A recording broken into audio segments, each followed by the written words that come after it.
우리 그 간증과 또 구역 찬양을 번갈아 가면서 하고 있습니다만은 참여하는 우리 여러 그 지체들에게 감사를 드립니다.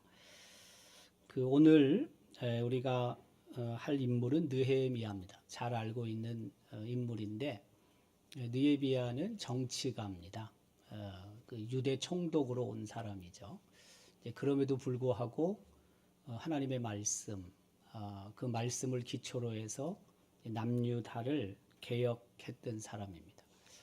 그 느헤미야의 의미는 하나님의 위로를 받다라는 뜻입니다. 뭐 그의 일생, 성경에 기록된 그의 일생을 통해서 보면은 저 하나님의 위로를 받다라는 그 의미를 조금 어느 정도 적용을 시킬 수는 있습니다. 뒤에 계속 이제 나오겠지만 그가 바사 페르시아의 수상궁에 있었고 거기서 왕의 아닥사스다 왕의 술 맡은 관원장이었고 그 유대로부터 들려오는 소식이 굉장히 암울한 소식이었고 황폐화되어 있는 그런 모습들을 듣게 되고 이제 그래서 그가 유대 총독으로 가게 되는 거거든요. 바사로부터 유대 총독으로 오게 되는데 그것도 이제 하나님의 위로라고 할 수가 있겠죠. 하나님께서 그를 위로하셔서 그로 하여금 예루살렘 땅으로 오게 하신단 말이에요. 그리고 이제 무너졌던 이제 성벽을 재건하는 일에 하나님께서 그를 사용하시는 거죠. 굉장히 그가 그 예루살렘이 황폐화된 것을 보면서 통탄하고 있는 거죠. 그런 상황 속에서 하나님이 그를 도구로 사용하셔서 그 예루살렘의 성벽이 온전히 그 재건되게 되죠. 그리고 나서 또 한편으로는 그 남유다 땅에 있었던 영적인 황폐함이 이제 새롭게 되는 거거든요. 그런 걸 보면서 어쨌든 느헤미야 입장에서는 굉장히 그 하나님으로부터 받은 위로가 컸다라고 볼 수 있죠. 요거는 그 느헤미야의 아이콘인데요. 그 여러분 지금 오른쪽에 보면은 그 거룩한 선지자 (holy prophet)라고 써 있고요. 그다음에 그 밑에 이제 느헤미야라고 쓰여져 있죠.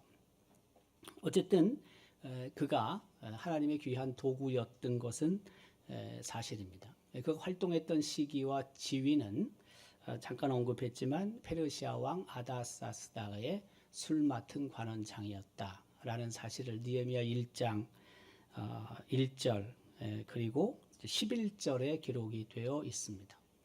술 맡은 관원장이라는 것은 우리가 이미 알고 있듯이 왕의 신임을 받은 사람, 함부로 그 음식 뭐 이런 것들을 그 왕이 먹기는 어렵죠. 이미 다 그 검증이 된 사람에 의해서 시식이 끝나고 왜 독살의 위험이 있기 때문에 그래서 그 느헤미야가 술 맡은 관원장이었다는 것은 그만큼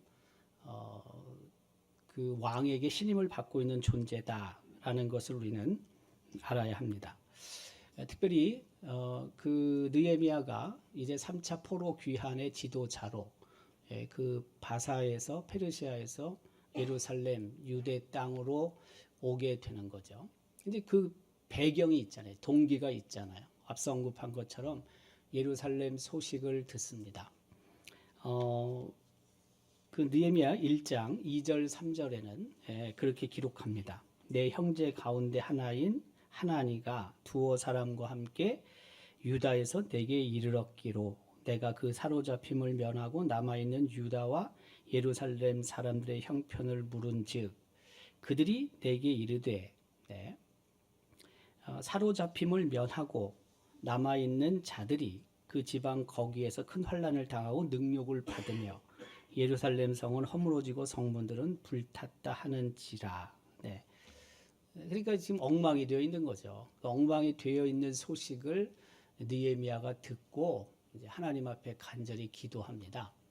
근데 그 성벽이 거의 무너진 것을 느헤미야가 예루살렘에 와서 확인을 합니다. 자, 요거는 느헤미야가 이제 들어온 다음에 예루살렘에 들어온 다음에 자기가 직접 돌아다니면서 예루살렘 성 그리고 예루살렘 성벽이 무너진 것을 저렇게 쓰고 있는 거죠. 그게 2장 13절 14절이죠. 그 밤에 골짜기 문으로 나가서 그렇죠? 네. 누가 느헤미야가 예루살렘에 도착한 거예요.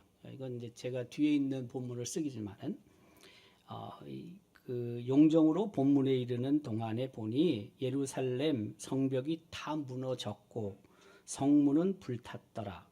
앞으로 나아가 샘문과 왕의 못에 이르러서는 탄 짐승이 지나갈 곳이 없는지라. 네, 그 정도로 엉망이 되어 버린 거죠. 네. 우리가 지금 이제 시대적인 배경을 좀 생각할 이유가 있는데, 잘 알고 있듯이 그 1차 포로 귀환이 주전 536년, 그리고 지금 느헤미야가 그 3차 포로 귀환으로 들어오는 게 BC 444년, 536년, 444년. 꽤 시간이 흘렀다고 봐야죠. 한 80여 년이 흐른 거죠. 근데 스룹바벨에 의해서 1차 포로 귀환이 있었고, 그리고 그에 의해서 예루살렘 성전, 무너진 예루살렘 성전이 수축이 됐어요. 우리가 알고 있듯이 20년 지나서 그 1차 포로 귀환이 되고, 그리고 그 성전 건축이 시작이 됐고, 16년 동안 방해 공작 때문에 중단이 됐다가 4년이 지나서 BC 516년도에 준공이 되죠. 예루살렘 성전이. 그러니까 BC 536년에 들어와서 20년 경과한 주전 516년도에 예루살렘 성전이 다시 준공이 되는데, 그 이후에 그 영적인 어떤 그런 부분들은 건물은 전했지만 영적인 개혁, 영적인 부흥은 없었다고요. 더욱이 성전은 하나 전했는데 이제 그 성의 성벽들은 다 무너져 있는 상태로 그대로 있었던 거죠. 그러니까 성전을 하나 전놓긴 전했는데 주전 586년도에 느부갓네살 왕이 예루살렘을 침공해서 그 예루살렘 성전도 무너지고 성도 다 무너지잖아요. 근데 그 성벽을 새롭게, 무너진 성벽을 새롭게 수축할 만한 힘은 없었던 거예요. 성전은 제대로 좀 해놓긴 해놨는데 시간이 이제 많이 흐른 겁니다. 흐른 상태에서 이제 3차 포로 귀환으로 주전 444년경에 느헤미야가 들어오는 거거든요. 지금 이렇게 여러분 생각하시면 돼요. 자, 어쨌든 소식은 들어요. 예루살렘의 그 황폐화된 모습을 소식을 듣고, 또 성이 무너지고 또 성문이 불탔다는 소식을 듣고 느헤미야가 왕에게 간청을 하는 거죠. 네. 그래서 귀환을 자기가 요청하는 것입니다. 바로 그 내용이 2장 5절에서 6절이 있는 것이고, 또 그 느헤미야가 그 예루살렘으로 갈 때, 남유다로 갈 때 이제 많은 사람들의 도움이 필요하니까 그것까지도 조서로 받아서 이제 통과할 때마다 보여줘야죠. 그래서 무사히 통과하고 또 도움을 이제 받게 되는 거거든요. 바로 그게 저 내용이에요. 그래서 어쨌든 느헤미야가 저런 요청을 했는데 왕이 그것을 허락하는 거죠. 2장 8절은 기록하죠. 내 하나님의 선한 손이 나를 도우심으로 왕이 허락하고. 사실 그 느헤미야의 요청은요 굉장히 당돌한 요청이에요. 자기가 지금 왕의 신임을 받고 있다 할지라도 유대 땅으로 포로들을 끌고 남유다 백성들을 끌고 간다는 것, 그것은 바사 입장에서 봤을 때는 굉장한 손실이거든요. 이게 그 인력들이 지금 빠져나가는 거거든요. 그리고 또 갈 때마다, 통과할 때마다 어쨌든 그 느헤미야를 돕고 또 남유다 백성들이 무사히 갈 수 있도록 하는 그런 조서를 써준다는 것은 굉장한 특혜거든요. 근데 왕이 허락했어요. 근데 그 앞에 보면은 이렇게 기록합니다. 내 하나님의 선한 손이 나를 도왔다. 느헤미야는 이것을 분명히 알고 있는 거죠. 자기가 아무리 왕의 신임을 받았다 할지라도 그 신임 때문에 지금 남유다로 가는 건 아니다. 하나님께서 특별한 은혜를 주셔서 하나님이 도와주셔서 자기가 유대 총독으로 3차 그 포로를 이끌고 가게 됐다라는 것을 고백하고 있는 거거든요.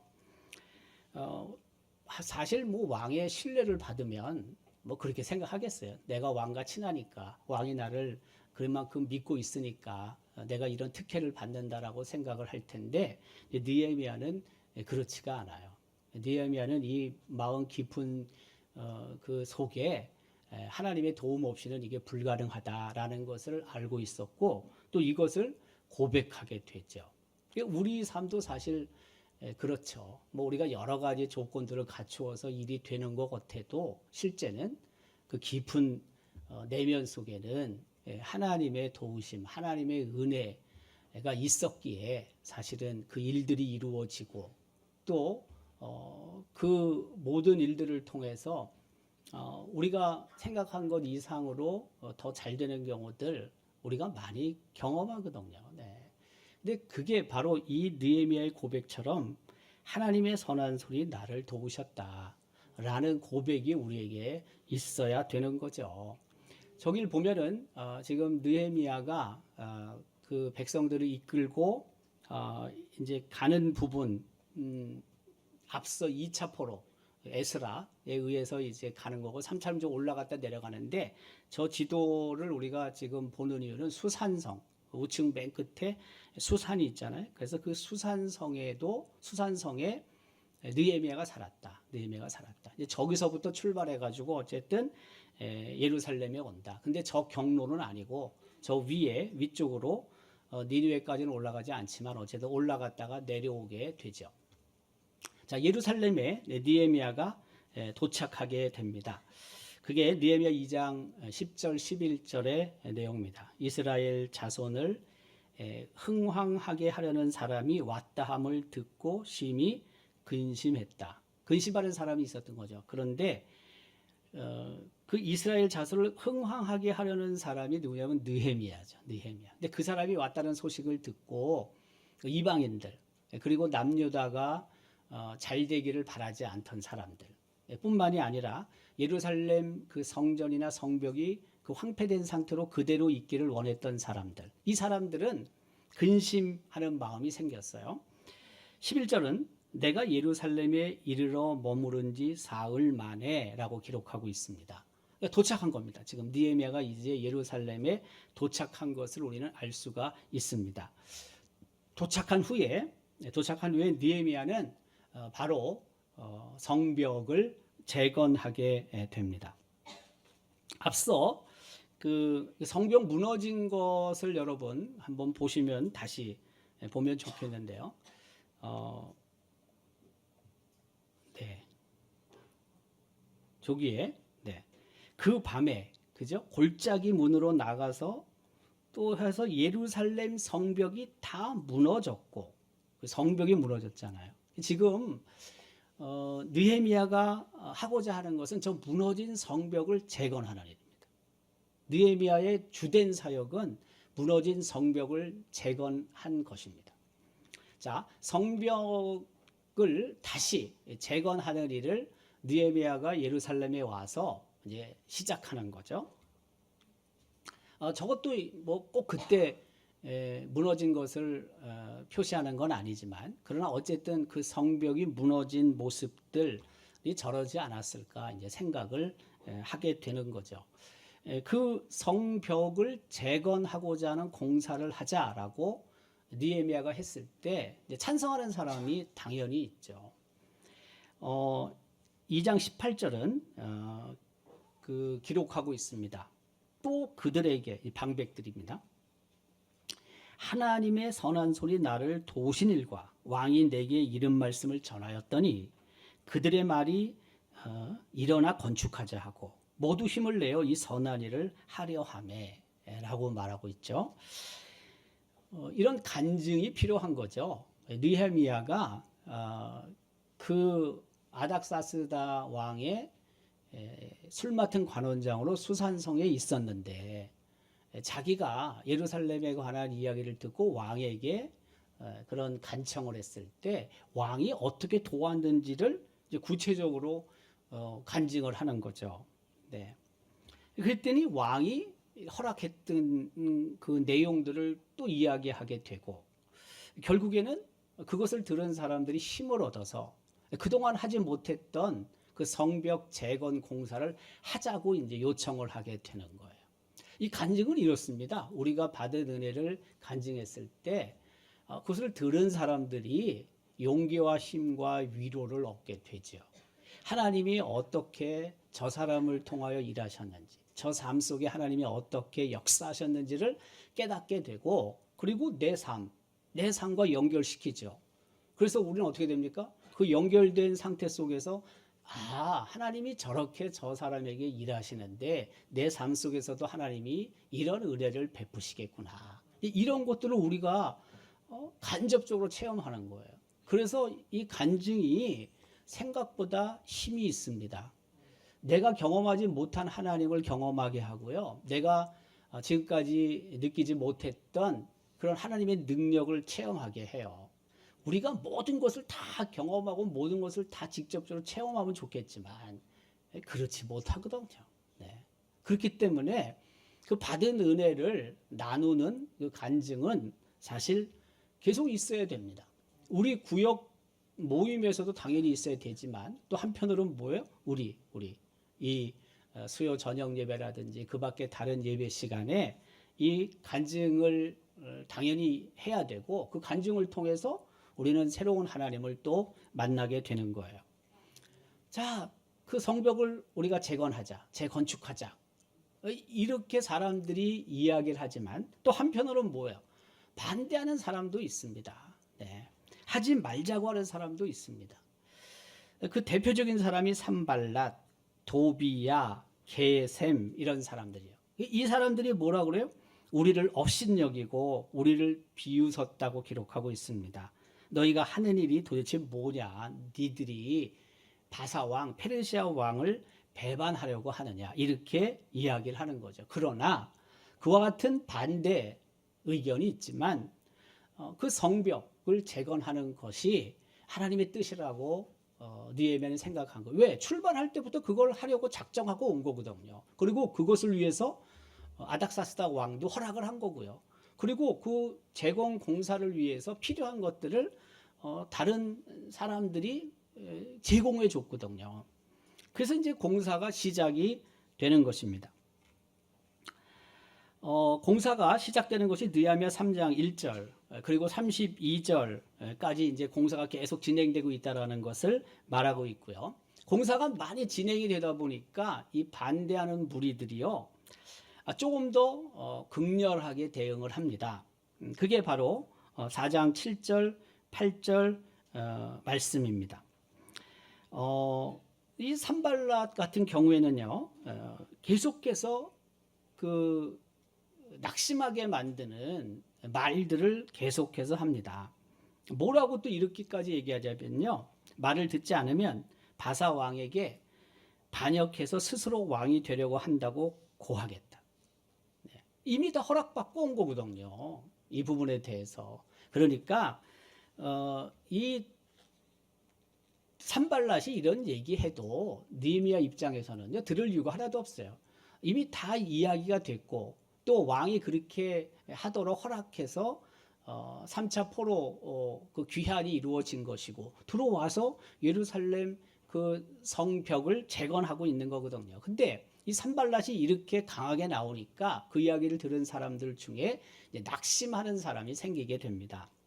그게 바로 4장 10절, 11절까지 말씀입니다. 이렇게 기록하죠. 낙심한 사람들의 말입니다. 흙무더기가 아직도 많거늘 짐을 나르는 자의 힘이 다 빠졌으니 우리가 성을 건축하지 못하리라 하고 우리의 원수들은 이르기를 그들이 알지 못하고 보지 못하는 사이에 우리가 그들 가운데 달려들어가서 살육하여 역사를 그치게 하리라. 바로 이런 그런 어떻게 보면 절망까지 가는 사람들이 생기게 됩니다. 그럼에도 불구하고 그런 낙심 속에서 기도하는 사람들이 있죠. 네. 이 힘들 때, 이게 정말 낙심이 될 때, 안 된다는 생각이 들 때, 그 저항이 너무 크다고 생각될 때, 반대가 많다고 생각할 때 해야 될 일은 다른 게 아닙니다. 기도입니다. 기도. 그 느헤미야 4장 9절은 기록합니다. 우리가 우리 하나님께 기도하며 그들로 말미암아 파수꾼을 두어 주야로 방비하는데 5장 19절도 기록합니다. 내 하나님이여 내가 이 백성을 위하여 행한 모든 일을 기억하사 내게 은혜를 베푸시옵소서. 반대가 있어도 흔들리면 안 됩니다.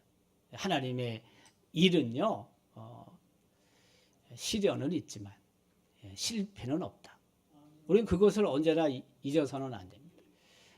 시련은 있죠. 고난은 있죠. 어려움은 있죠. 그러나 그게 정말 하나님의 일이라면, 하나님의 영광을 위한 일이라면 결국에는 이루어질 수밖에 없다라는 것입니다.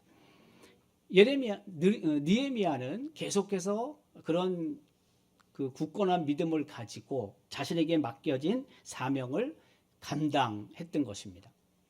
그래서 결국에 공사가 끝나게 됩니다.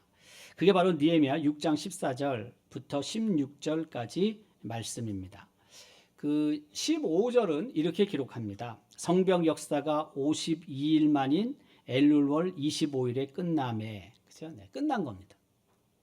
그런 방해 공작이 있어도, 저항이 있어도, 반대가 있어도 하나님의 일은 결국에 완성이 된다라는 것을 말하고 있습니다. 우리가 그 교회 안에서 이런저런 사역들을 진행하는데 하나님께서 정말 그게 우리에게 주신 사명이라면 어려워도 힘이 들어도 결국에는 하나님의 뜻이 이루어진다는 것을 우리는 늘 기억하고 그 맡겨진 일에 최선을 다해야 한다는 것을 말하고 있습니다. 끝났어요. 공사가 끝났어요. 그랬더니 16절은 기록합니다. 우리의 모든 대적과 주위에 있는 이방 족속들이 이를 듣고 다 두려워하여 크게 낙담하였으니 그들이 우리 하나님께서 이 역사를 이루신 것을 알미니라. 네. 그 도비야, 산발랏, 게셈 이런 사람들이 반대했을 때 오히려 그 남유다 백성들 중에 낙심한 사람이 있었잖아요. 근데 다 준공되고 나니까 이번엔 반대가 되는 거예요. 그 반대했던 사람들이 이제는 크게 낙담하게 돼요. 왜요? 그 공사 중에 하나님이 개입하셨다는 것을 알게 되니까. 그렇게 빠르게 성벽이 준공될 거라고는 전혀 생각 못했던 거예요. 그런데 하나님께서 도와주셔서 하나님께서 능력 가운데 그 일을 이루셨다는 것을 이들도 알게 되는 거죠. 우리 그리스도인들의 삶, 하나님의 삶은 사실 하나님의 백성들의 삶은 사실 이런 삶이어야 되죠.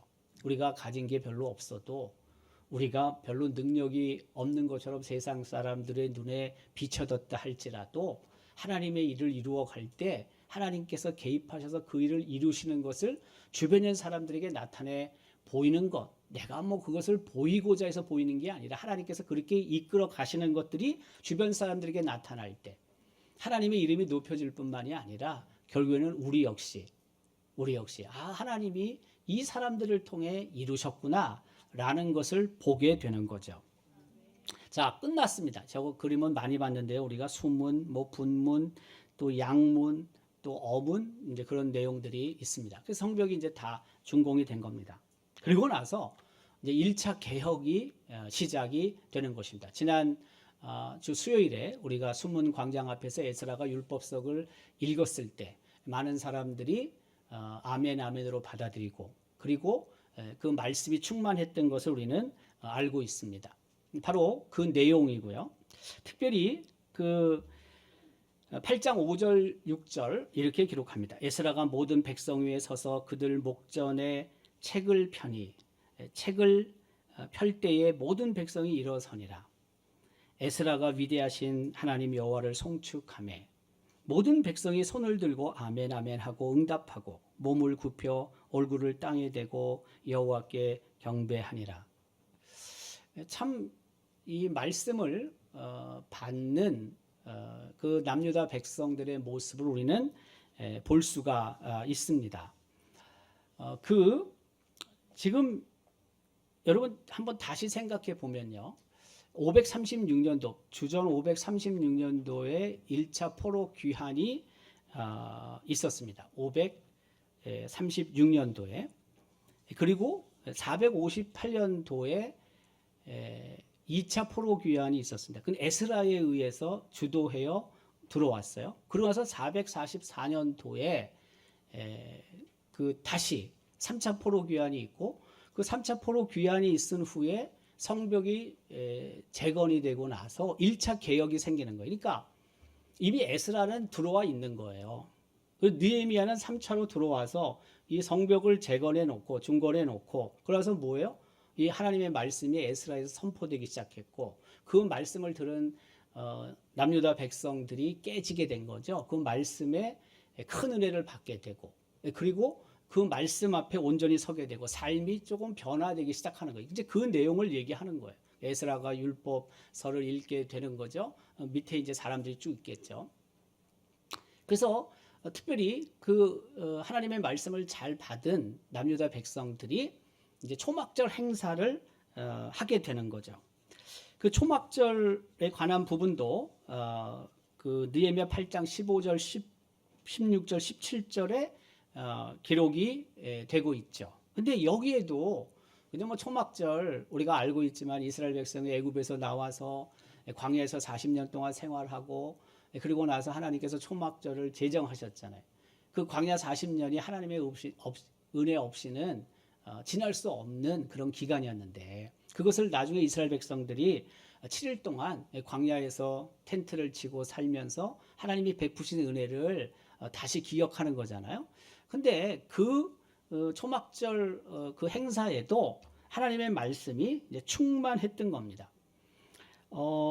느헤미야 8장 18절은 기록합니다. 에스라는 첫날부터 끝날까지 날마다 하나님의 율법책을 낭독하고 이제 무리가 이레 동안 절기를 지키고 8째 날에 규례를 따라 성회를 열었느니라. 그러니까 말씀이 계속 선포됐고 그 말씀을 남유다 백성이 계속 먹었고 그리고 초막절이 끝난 다음에 성회로 모여서 또 다시 한번 말씀의 잔치가 이제 벌어졌던 거예요. 자, 이제 그 말씀이 들려왔을 때 백성들이 하나님 앞에 회개하는 삶을 이제 약속하게 되는 거죠. 그러니까 예루살렘 성전이 다시 준공이 되고 성전이 준공됐으면 하나님의 말씀이 선포돼야 되고 그 하나님의 말씀으로 은혜 받는 사람이 있어야 되는데 실제 그러지 못했다는 거예요. 주전 516년도에 대충 그 정도쯤에 성전이 준공이 됐는데 456년도까지 에스라가 들어올 때까지도 아무런 변화가 없었어요.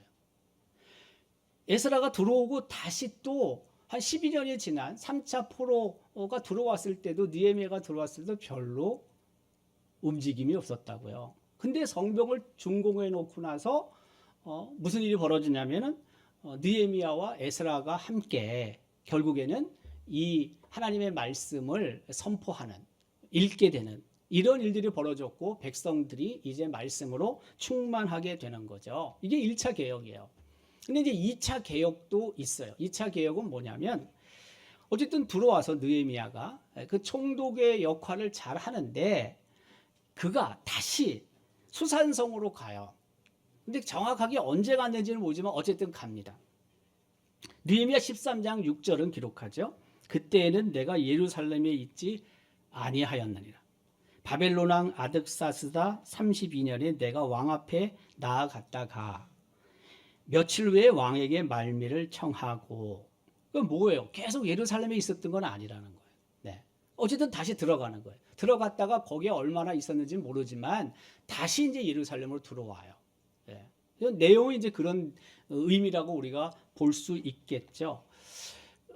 수산성에 가서 얼마나 있었을까? 학자들이 뭘 아무리 찾아봐도 그런 기록이 없으니까 다만 오래 있지는 않았을 것이다.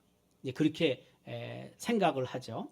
예루살렘으로 들어옵니다. 7절에 보면은 예루살렘에 이르러서는 느헤미야 13장 7절의 기록이에요. 다시 온 겁니다. 예. 근데 다시 왔는데 와 보니까 이 성전이 또 더럽혀져 있는 겁니다. 예. 7절에 그다음에 9절에 보면 그런 내용들이 있다고요.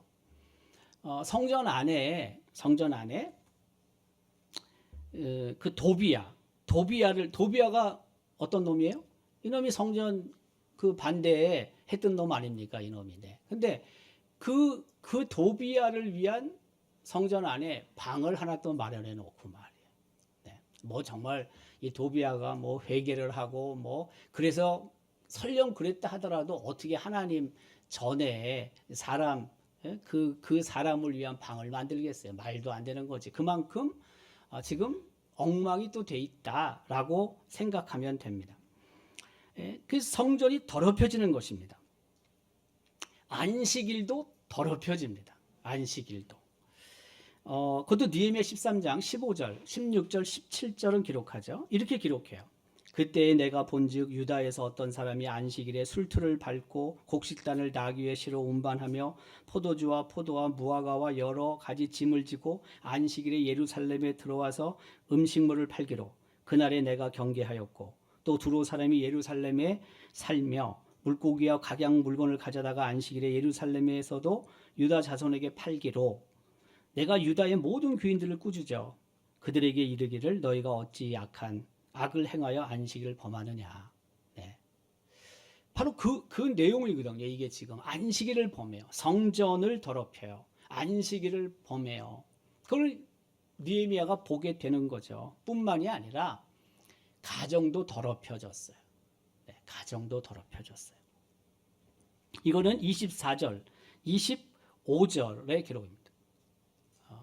그 남유다 백성이 이방인들과 결혼하게 되고 그리고 거기서 태어난 애들이 히브리 말은 못하고 오히려 그 이방인의 말은 잘하고 이런 일이 벌어지게 되는 거죠. 그래서 이제 다시 개혁이 이루어지는 것입니다. 그 13장 22절 그리고 30절 31절은 바로 그 내용을 기록하고 있습니다. 레위 사람들 몸을 정결하게 하고 안식일을 거룩하게 하는 거죠. 깨끗하게 하는 거죠. 그리고 그 10의 1조에 관한 부분도 다시 한번 강조가 되는 거죠. 그런 내용들을 우리는 13장 끝에서 볼 수가 있습니다. 그래서 어쨌든 느헤미야 시대에 그 하나님의 전이 또 하나님께서 당신의 백성에게 명령하신 것들을 다시 이제 회복하게 돼요.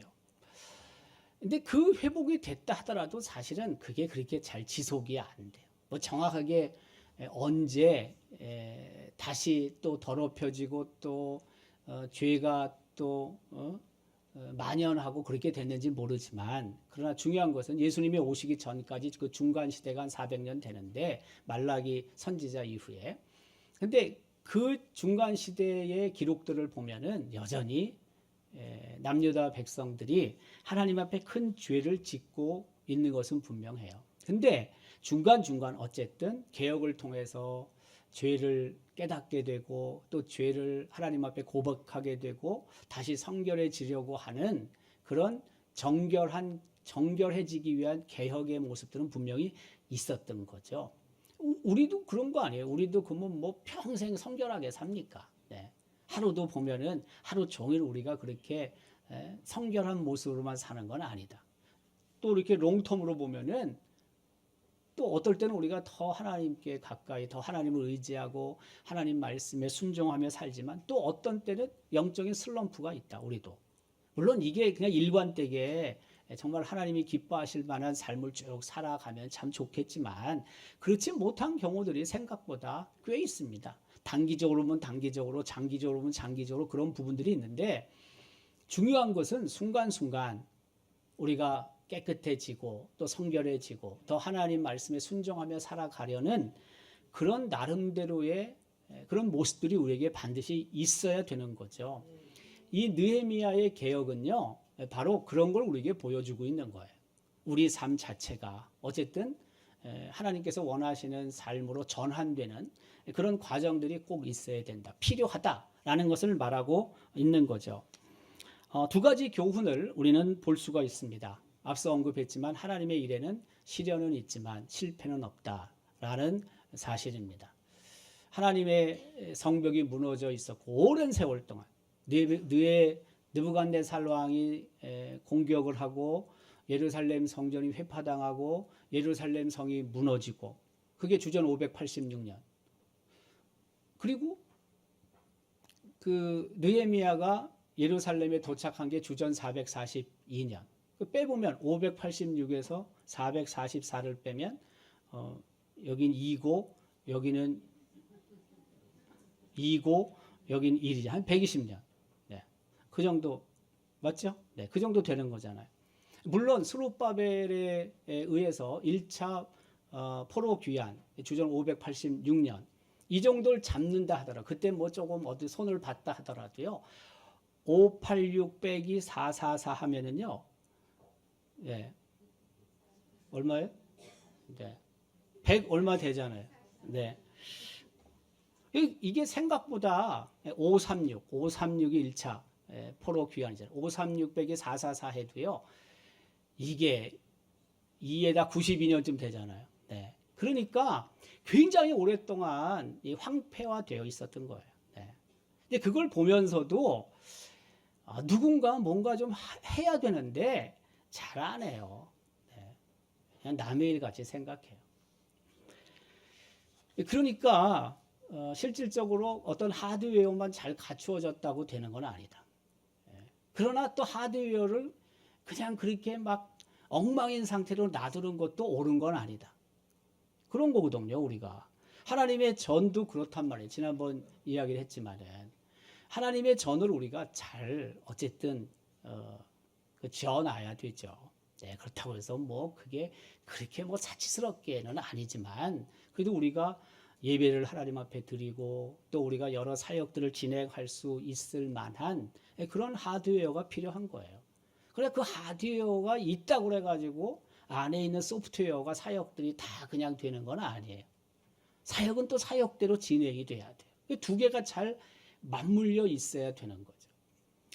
우리 기념관이 15년 전에 준공이 됐는데 15년 지나도 비교적 그래도 잘 관리를 해서 저희가 지금도 잘 사용을 하고 있어요. 그런데 이 3층이 이게 무진장 더워요. 3층이. 예. 그 유리가 이게 햇살, 햇볕 굉장히 뜨겁군요. 3층에 한번 올라가 보세요. 그 여러분 주일에 한번. 되게 참 덥고 힘듭니다. 근데 너무 더우면은요. 그 3층에 있는 공간들이 우리가 3개, 4개가 있는데 맨 그 동편에 동편을 바라보고 맨 그 남쪽에는 우리 하늘소리 예배실이 있고 그 옆에는 푸른 초장 우리 초등학생 예배실이 있고 그리고 이제 좌측편에는 찬양대 연습실이 있고 현악부실이 이게 4개가 공간이 있거든요. 근데 우리 경험상 그래요. 너무 덥죠. 그러면요 거기에 에어컨이 잘 가동이 안 돼요. 근데 이게 그 원인에 대해서 우리가 계속 찾아보는데 잘 몰라요 이게. 그 제가 그냥 이 15년 동안 이 지나면서 경험적으로 제가 느끼는 게 뭐냐면 바깥의 온도가 한 32도, 33도쯤 되면은요 제가 3층이 잘 가동이 안 돼요. 이게 제 경험이에요. 제가 매년 내가 체크하는 건 아닌데 지난주도 그랬어요. 지난주도 무진장 더웠다는 거예요. 우리 특별히 중고등 학생들, 청년들 예배드리는 그 하늘소리 예배실이 굉장히 더웠다 그러더라고요. 뭐 제가 볼 때 푸른 초장도 아마 더웠을 것 같고 찬양대 연습실도 더웠다 그래요. 어쨌든 이게 비가 너무나 한꺼번에 쏟아지면은 뭐 방법이 없듯이 너무 더우면은요 방법이 없어요. 그냥 땀 흘리고 사는 수밖에 없어요. 이걸 뭘 어떻게 우리가 해결을 한다?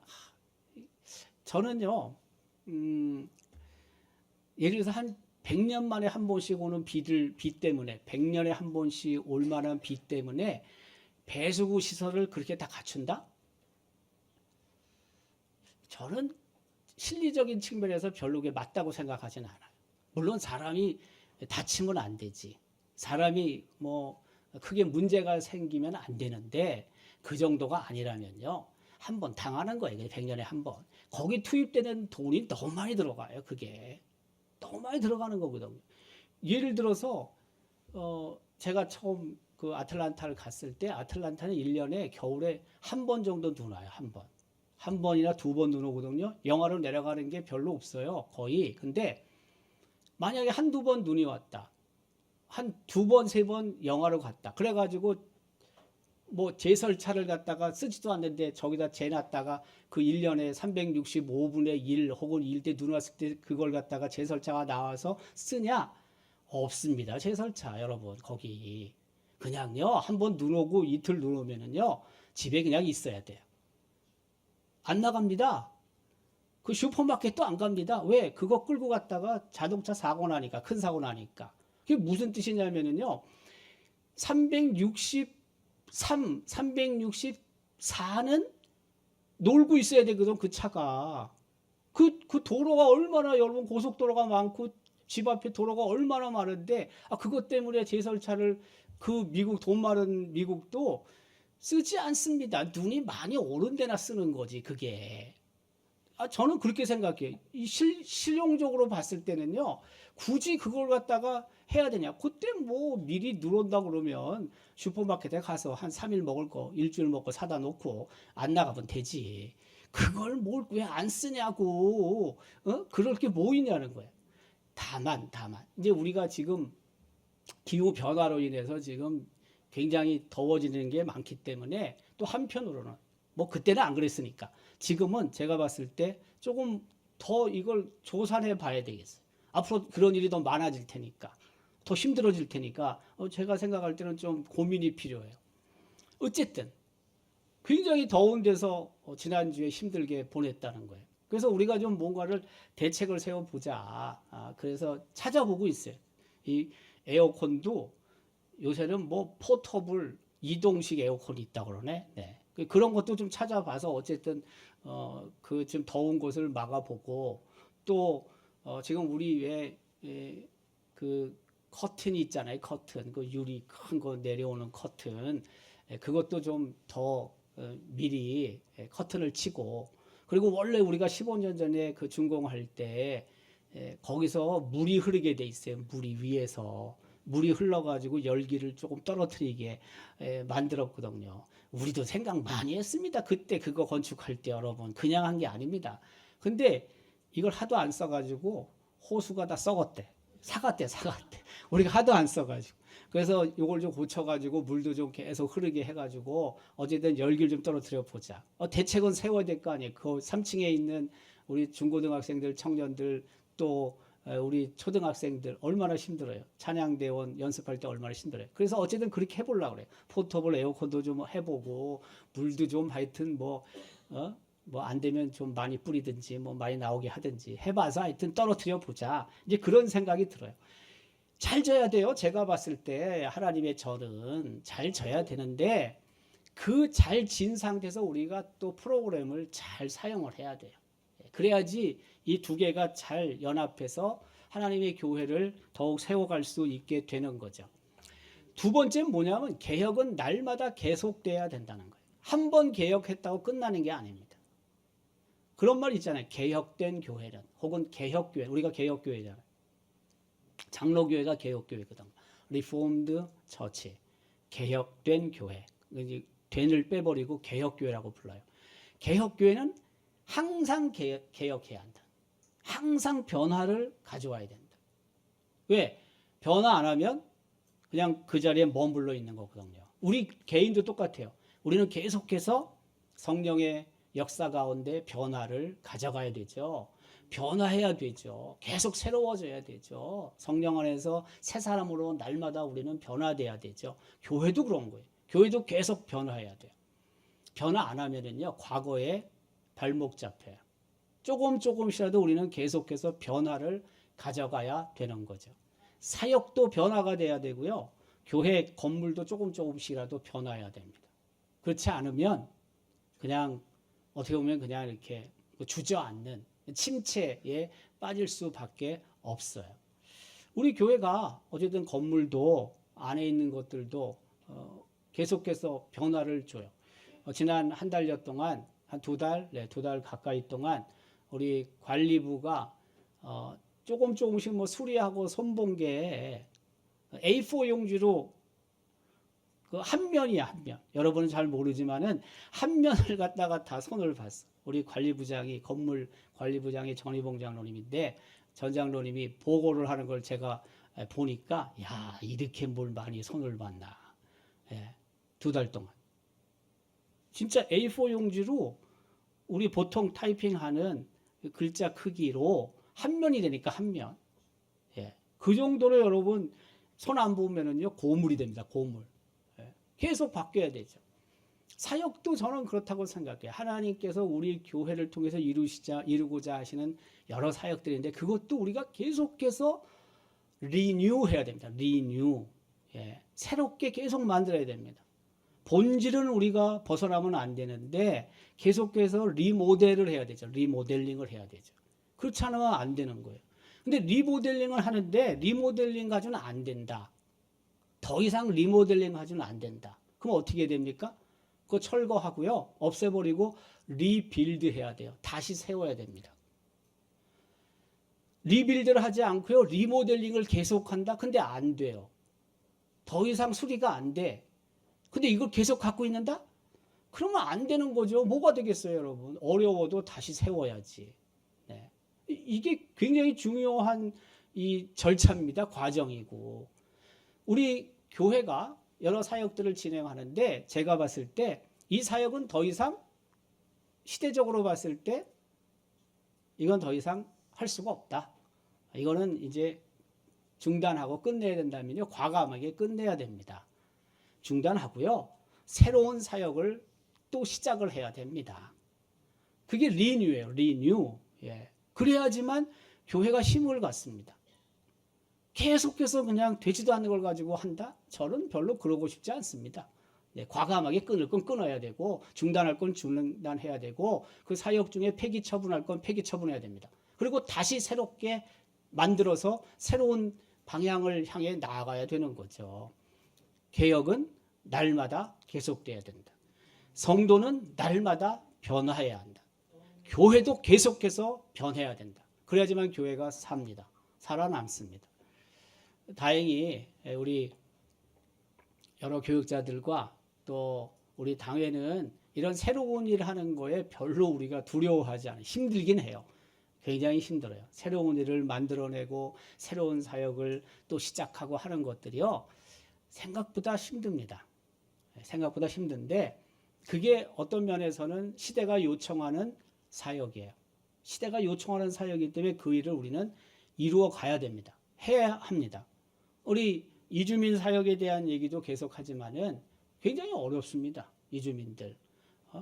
이주민이라고 우리가 얘기하지만은 외국인들이죠. 우리나라에 와서 결혼해 사는 사람들, 노동자들, 근로자들, 유학생들, 그냥 이주민이에요. 이주민. 근데 그 이주민들만 모이는 그런 교회를 우리가 꿈꾼다. 이 시대에 뭐 특별한 장소에는 교회가 개척이 되고 교회가 다시 세워져서 그 교회가 또 예배를 드리고 찬양하고 전도하고 하는 부분도 필요하겠죠. 하지만 지금 이 시대는요. 제가 봤을 때 교회를 개척하는 시대는 아닙니다. 교회를 여러분 시내 안에 교회를 개척한다. 뭐 하나님께서 필요하시면 그렇게도 하시겠지만 전반적으로 봤을 때 교회가 개척되는 시대는 아니에요. 그런데 이주민을 위한 교회는 안동에 하나는 있어야 됩니다. 전 그렇게 생각해요. 예. 근데 이주민 중에도 그냥 우리처럼 같이 여기서 예배 드리기를 원하는 이주민도 있어요. 또 한편으로는 뭐예요? 그렇지 않고 자기들만의 신앙 공동체를 구성하고 조직되기를 원하는 사람도 있을 거라고요. 그게 어떻게 발전하고 어떻게 성장할지는 모르지만은 그러나 그런 기회를 우리는 만들어야 되고 그것을 위해서 우리가 이주민 교역자 우리 황 목사님을 청빙한 거 아니에요. 하는 거죠. 네. 시대가 저는 요구하고 있다고 생각해요. 이런 결정도 쉬운 게 아니에요. 또 앞으로 진행해야 될 일도 결코 간단하지 않아요. 생각보다 어렵습니다. 이주민들을 모아야 되고 이주민들을 성경 공부해야 되고 그리고 이주민 예배를 우리 교회에서 드려야 되고 그것이 어느 정도 되면은 밖에 나가서 이주민 교회가 세워지는 것이고 그러나 처음엔 어떻게 됐어요? 자립이 안 되겠죠. 네. 보나마나죠. 자립이 안 되면 어때요? 일정 기간 우리가 재정적으로 서포트를 해야 되는 거고 그래서 그게 자립이 될 때까지 우리가 일정 부분 책임을 져야 되는 거죠. 그러나 시간이 가면 어떻게 되겠어요? 그게 든든히 서가는 이주민 교회인데 사실은 그게 인터내셔널 처치예요. 인터내셔널 처치가 안동에 하나 세워지는 거예요. 저는 우리 당회에서도 그걸 결정하고 지금 추진해서 가고 있지만은 우리 시대에 이것을 우리가 꿈꾸고 비전을 가지고 해볼 만한 사역이다. 얼마나 오래 걸릴지 몰라요. 그렇지만 해볼 만한 사역이다. 하나님께서 난 참 좋아하실 사역이라고 생각해요. 그런 비전들 새롭게 가는 거죠. 새롭게. 네. 여태까지 했던 것들을 우리가 계속 유지하며 가는 것도 있지만 그러나 하던 것을 중단하고 새로운 그런 방향과 또 새로운 사역을 만들어서 가야 될 책임도 우리 교회에 있어요. 늘 우리 교회는 그랬어요. 네. 그냥 남들이 하는 거 그대로 하는 게 아니고 우리가 창의적으로 뭔가를 계획하고 비전을 가지고 준비하고 추진해 왔거든요. 우리 교회가.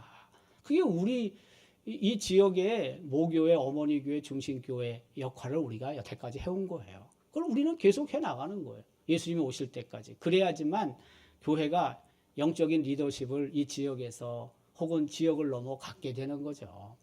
그 일에 여러분들이 더 관심을 가지고 기도하고 협력해 주시기를 바랍니다. 날마다 개혁은 계속돼야 됩니다. 그 교회가 살아있는 교회고 그 교회를 통해서 하나님이 일하십니다. 우리 교회가 바로 그런 교회가 될 수 있기를 주님의 이름으로 기원합니다.